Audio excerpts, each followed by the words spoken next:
We're looking at XRP today on the weekly time frame. We're going to discuss how potentially XRP could be on the verge of a bull market because I'm seeing some very nice signals. Although we need to hold a certain key level to actually continue onwards and upwards. We'll get into this today, but of course this is actually the first update on XRP on the channel. Please do make sure to like, subscribe and comment, and yeah, hopefully we can increase this community now that we're looking at XRP. So although I haven't been covering XRP with you guys on the channel as of yet, just like VeChain, I wasn't making VeChain videos for a long time. But for example, VeChain, I was back in VeChain since 2020 and I rode it up from 1.2 cent to 28 cent. And similar thing for XRP, I did actually get in back in 2020 towards 20 cent, the early 20 cents. So I actually remember this day. I have started crypto since about 2019, so I did know about XRP back here, but when I got into XRP back here, it was literally 100, 200. It wasn't much. I didn't have any money back there. I needed the bull run to make my money. And I actually, luckily enough, for XRP and a lot of altcoins, I did actually get out quite early over here, and then I rebought everything down here. And of course, I'm not going to lie to you guys, I was buying here as well, but the main buy was down here with what I sold over here. I took out basically all my stock money, all my Forex money, because that's where I came from, Forex. And I only got into stocks because I was on this run up buying crypto mining stocks such as Marathon, Riot, I think it's called Riot, I've completely forgotten. There was another one as well, I've forgotten the other one, Argo blockchain or something like that. I was making stupid money. It was going up like cryptos, doing hundreds of hundreds of percents. Sorry, I did a 10x on Marathon. I got in at $5, went to 50. I think it went to 80, but yeah, roughly about here I got out and I went all in with that stock crypto money. Luckily enough, it was in an ISA account, so I took out 10k tax free over there from only a 2k investment. But it did go up to 20, unfortunately start coming down, only got out 10, 12k, reinvested that all down here from the stock money as well as all the crypto money I sold from up here and then reinvested. I was buying over here, but this was just with money, that was just coming in from, just DCAing basically. And then unfortunately when we did put in that, I think it was about December, January time, we lost this high low. For XRP it was up here, but for Bitcoin it was about 40,000. And once Bitcoin essentially lost 40,000, that's when I was like, no, get out now. We have to get out. This is no longer weekly bullish. You can see here, for XRP it's about 85 cent. If you lose 85 cent, it's no longer weekly bullish. So this is what you need to do with your alts as well. Find that high low lost. Okay, we're going down on the weekly time frame. This means for a good few months now we're going to go down, because 1, 2, 3, 4.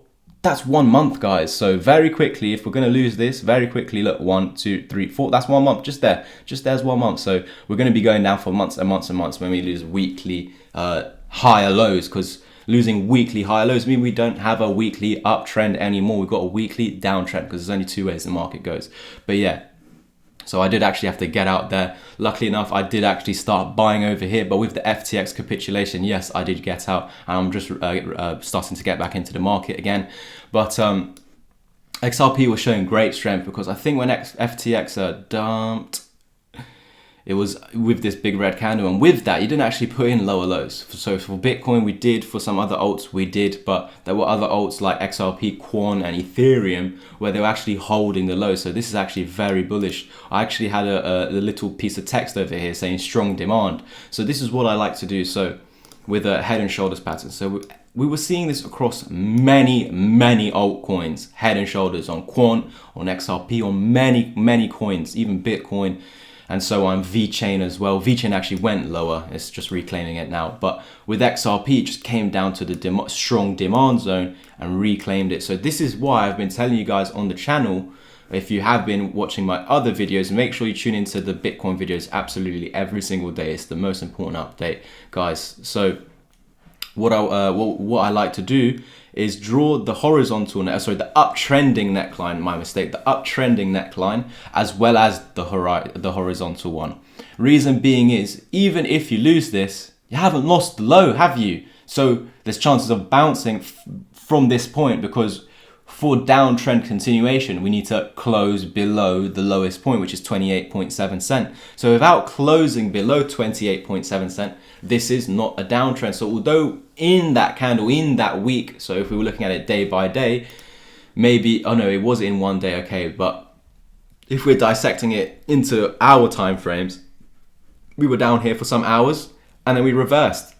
So for, let's say, half the day, we were down here. For the remaining half of the day, we went back up and reclaimed the level, invalidating that head and shoulders. So it was over here we should have continued lower, and we reversed and formed this bullish cross. And currently right now we're fighting with the 200 moving average. What I do like that I am seeing is that this green line is important, 38 cent, because you see over here we lost it. It's important actually that we held it over here. The reason we didn't hold it was the FTX capitulation. So very nasty dump. I was actually anticipating just the pullback into this zone over here to continue lower. We did do so, but reversed that. So that was the bullish reversal. That is what's signaling, okay, potentially we could be flipping this market, because very ugly bearish pattern. We're in this downtrend, so we should just be getting downtrend continuation, but we're not. We're just putting in higher lows. And eventually with XRP, I have many funny stories with XRP because I've been in it for years. There was a moment, I think back at like 40 something cent, maybe 2 years ago, XRP was so stale. It was just putting higher lows, but it wasn't going anywhere. And then I saw coins like Cardano moving and other coins moving. So I was like, let me shift my XRP into Cardano, because Cardano is about to explode. So I moved my XRP into Cardano. Cardano was about to explode, and what happens? Cardano goes stale, XRP pumps. And so the lesson I learned 2 years ago with XRP is that as long as it's producing higher lows, eventually we will get the higher highs, no matter how long and how dragged out XRP is. Geez, there's some people been here since 2017 that are still in minus. Understand that. So this is a very long and dragged out project simply because of what's hanging over its head still to this day, many years on. So going forward, we need to clear these levels of course, resistance. But as long as we maintain these higher lows, it's going to give us those chances of breaking the resistances. And we are creeping up. And we are putting the high lows, and we are trying to make higher highs, higher than this high. So going forward, let's maintain this potential uptrend, because it's not completely in the clear till we're taking this out. But if I were to drag this line up there, you can call this a very, very, very large ascending triangle. Can you see that? With a breakout target, potentially almost at $1. Yeah, can you see that? 90 cent back at this resistance. So this could be Bitcoin getting back up to, anywhere between... that would probably be Bitcoin at 40s to 50s, to be honest.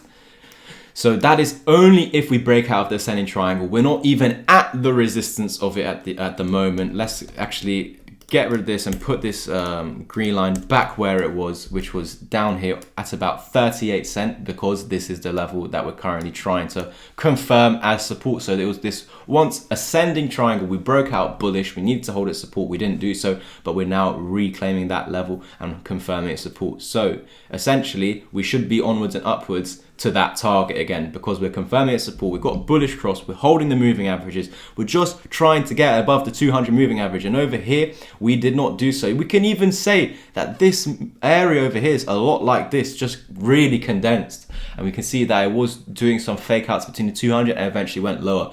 And so the same thing has happened over here. The 200 went above it, went back under, confirmed it, went down. But what held us up was the moving averages. In this case over here, the moving averages did not hold us. We went through because of a black swan event, because of FTX. But have we got an event like that at the moment? No. So that is why we're bouncing off of this 55. On the daily time frame, what we need to see going forward on the daily time frame is us clearly breaking above the 200, and the direct next day not actually going back under. So you see, closed above, closed back under. We can't see that going forward. We need to continue onwards and upwards. So you could easily just wait for a close above 43 cent.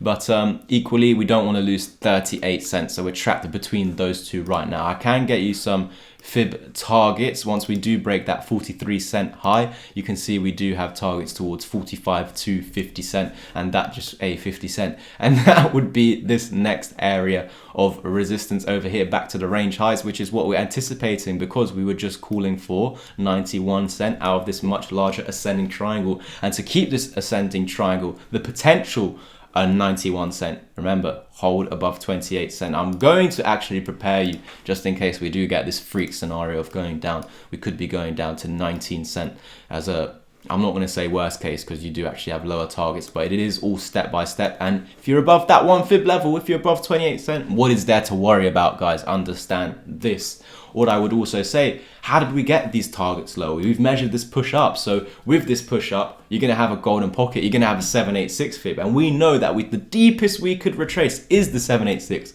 What was the case right here? Boom, bounce off the 786, boom, bounce off the 786.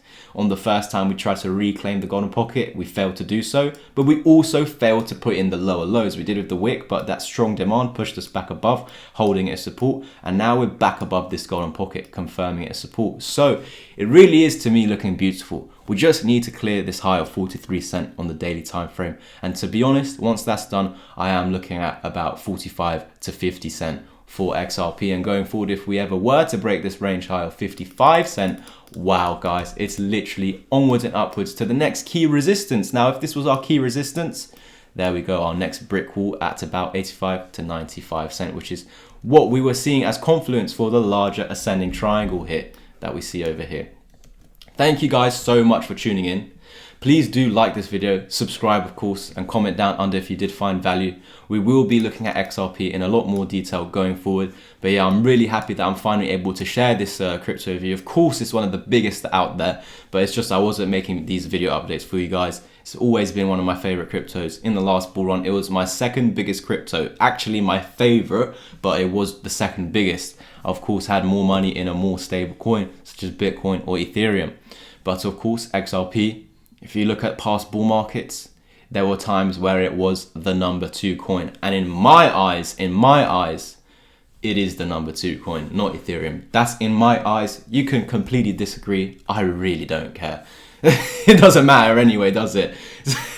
Your portfolio is different to mine anyway. So yeah, but for me personally, I view this as the second biggest crypto. So it's always going to have one of the largest portions of my portfolio. Thank you guys for tuning in. Do like, do subscribe, do comment, share the video, turn the notification bell on. Check out my new Twitter, LouisVibes_. This is where you can personally message me if you want to take action on the course or the mentorship. And with these two options, you do actually get my crypto community, where there's over 60 plus people helping each other every single day with new cryptos that people haven't even heard of. Some cryptos are like 600 plus in the ranking, 2,000 plus in the ranking, and they don't even have a few million in them. They've only got a few million in them. So those are, of course, micros. We don't put much in them. But this is where we can talk about all this stuff in the community. There's more dialogue to everything. So if you want to be part of this, do message me over on my new Twitter, LouisVibes_.